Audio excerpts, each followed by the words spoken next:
Okay. Cara nak top up, nak beli senang ya Encik Amzar. Make sure ni je. Login mobile apps, login dulu. Siapa yang belum register, pergi register dululah. Register, pergi cari dealer yang terlatih. Siapa yang belum register, make sure pergi cari dealer yang terlatih. Supaya, sebab tuan-puan kena ingat, Public Gold dia tak ada customer service. Customer service Public Gold adalah dealer. Dan tuan-puan tak perlu bayar pun dealer Public Gold. Harga dia sama saja, tak ada introducer, tak ada introducer, harga sama saja. Bila ada dealer, apa-apa persoalan tuan-puan boleh hotline tuan-puan adalah contact dealer. Tu hotline. Bila-bila masa boleh WhatsApp, bila-bila masa boleh call. Public Gold tak ada. Siapa yang ada nombor telefon Public Gold tu, itu customer yang lama dan Public Gold dah tak guna dah nombor telefon tu.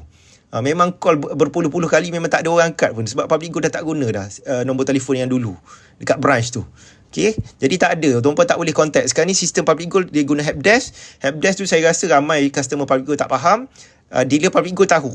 Jadi apa-apa contact dealer yang terlatih untuk tuan-puan register bermula simpanan emas dengan Public Gold. Dealer terlatih tuan-puan jangan pergi register dengan ahli keluarga yang tak tahu apa-apa.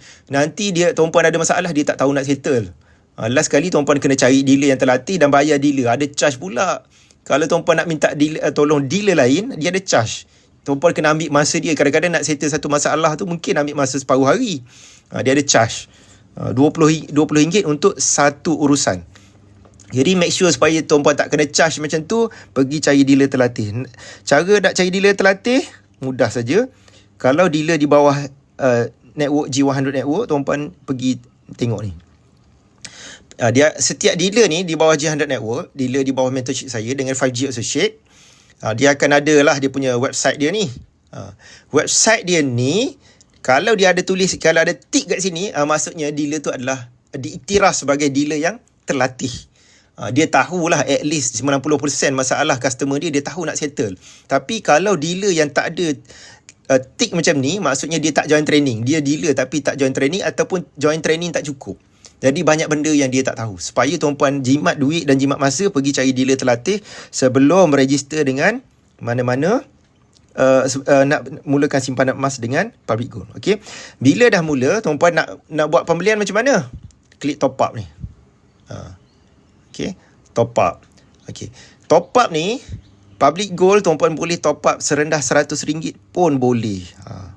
RM100 hari ni boleh dapat berapa gram? Tengok. Dia terus keluar 0.2387 gram dengan RM100. Jadi dengan Public Gold, siapa yang berniaga tiap hari, siapa yang bawa Grab, boleh top up hari-hari. Nak menabung ni, yang paling penting ialah konsisten. Ada 100 top up, ada 100 top up. Okay. Nak top up by gram pun boleh. Nak beli 1 gram, tengok 1 gram. 1 gram 419 keluar. Nak 10 gram, ada. Okay. Okay. Jadi tujuan dia ialah dah cukup gram macam ni, keluarkan emas fizikal. Kalau item yang kecil-kecil, item kecil-kecil ni maksud saya ialah gold bar, item 5 dinar dan ni 20 gram gold bar 20 gram atau 5 dinar dan ke bawah, Public Gold akan post direct menggunakan servis post bill insurance. Dia tak boleh tuan-puan pergi terjah dekat branch cakap nak keluarkan emas fizikal. Item kecil, branch tak simpan stok.